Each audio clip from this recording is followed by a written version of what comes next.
केडगावचे ग्रामदैवत भैरवनाथाच्या समोर आणि छत्रपती शिवाजी महाराजांच्या साक्षीने आपण त्या केडगावच्या प्रचाराची सुरुवात आणि आपल्या केडगावचा स्वाभिमान जागा करून जी स्वाभिमानी संघटना या ठिकाणी आपण सुरू केली ती त्या स्वाभिमानी संघटनेच्या प्रचाराची सांगता सभा आज या ठिकाणी होत आहे। या ठिकाणी प्रभाग क्रमांक 16चे उमेदवार असते, 17चे असते आणि प्रभाग क्रमांक 16 आणि 17 मधील सर्व महिला पुरुष सर्व आपले नातेवाईक या ठिकाणी उपस्थित आहेत। मी सर्वप्रथम सर्वांचे स्वागत करतो आणि तसेच स्टेजवर उपस्थित असलेले आपले केडगावचे भाग्यविधाते बांधाची कोतकर साहेब असतील, एकनाथ शेठ असतील, आपले केडगावचे माजी सरपंच गोविंद मामा कोतकर असतील, तसे सर्व उमेदवार।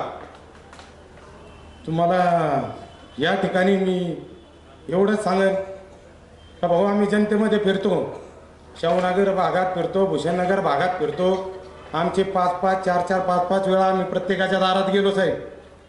आमचे भरपूर असे मित्रपरिवार आहेत, शाहूनगर भागात आहे, भूषणनगर भागात आहे, एकनाथनगर भागात आहे, सगळ्या भागात आहे।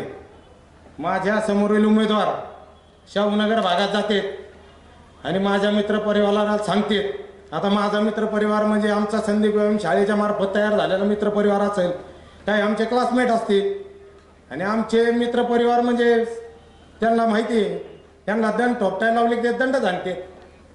यांचे मित्रपरिवार दंड आणा म्हणले का असे आणते, यांचे असे मित्रपरिवार आहेत आणि आमचे मित्रपरिवार त्यांना सगळं कळतं काय करायचं काय नाही करायचं। ते मला सांगत होते का तुमच्या समोरचे उमेदवार येतात आणि आम्हाला सांगते भूषणनगर बघा कसं केलं आम्ही, शाहूनगर बघा कसं केलं। म्हणलं मग बघायचं ना तुम्ही जाऊन, मित्रांना म्हणलं जाऊन बघा काय केलं तुम्ही, एकदा बघा तरी। नाही ते म्हणते तुम्ही बघा आम्हाला एकदा संधी द्या। अरे एकाला 5 वर्षे दिली, एकाला 10 वर्षे दिली, काय केलं भूषणनगरमध्ये? मी म्हणलं तूच जाऊन बघ ना एकदा काय केलं मला सांग। तेव्हा गेलतो ना मी, 9 मीटरचे रस्ते 3 मीटर ओढले, 100 मीटर होते त्याला 1000 मीटर करून टाकले। एवढंच काम केलं, काही काम नाही केलं आणि 5 वर्षांनी केलं आणि ते आम्हाला सांगतेत का आम्ही काय भूषणनगर बघा शाहूनगर बघा। अरे शाहूनगरमध्ये संदीप दादा आणि सुवर्णाताईंच्या नंतर कोणी दगडं नाही टाकली आणि आता गाड्या खाली करीत आहेत। त्याच्यावर लोक पडायला लागले, कशाला गाड्या खाली करता, कशाला करता? विकास हा फक्त संदीप दादांनी सुवर्णाताईंनीच केला आहे, या संपूर्ण केडगावकरांना माहिती आहे, संपूर्ण केडगावकरांना माहिती आहे। आणि बंद गटाराची योजना करतो म्हणले आम्ही अंबिकानगरमधून तर इकडं पाटील कॉलनीपर्यंत।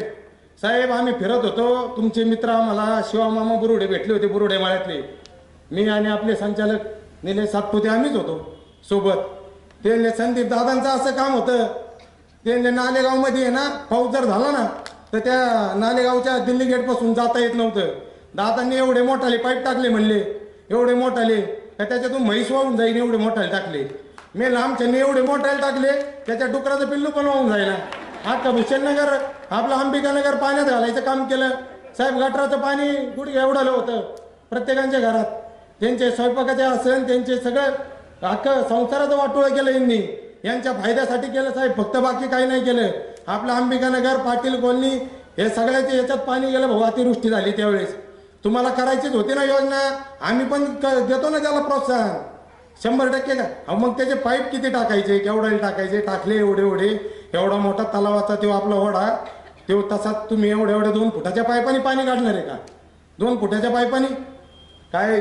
जनतेला येड्यात काढायचं सोडून द्या, ही जनता एकदम सुज्ञ आहे। येत्या 15 तारखेला मी सर्व केडगावकरांना आवाहन करीन, आपला स्वाभिमान गमवू नका, आपला स्वाभिमान आहे असाच जागा ठेवा, अजिबात गमवू नका। यावेळेस जर स्वाभिमान गमावलं ना तर परत आपल्या केडगावला स्वाभिमान येणार नाही, मी तुम्हाला ठामपणे सांगतो। आपल्या स्वाभिमान जागा ठेवून येत्या 15 तारखेला सकाळी लवकर उठायचं, पेन घ्यायचा, एक खुनगाड बांधायची, मस्त चहा कॉफी काय प्यायची ती कप बशीने प्यायची, नंतर मग टाकीतलं पाणी घेऊन आंघोळ करायची आणि बॅट घेऊन जी हानीत निघायचं ना, सर्वांनी एकाच ठाममध्ये आपले या चिन्हाला मतदान करायचं प्रभाग 16 मधल्या.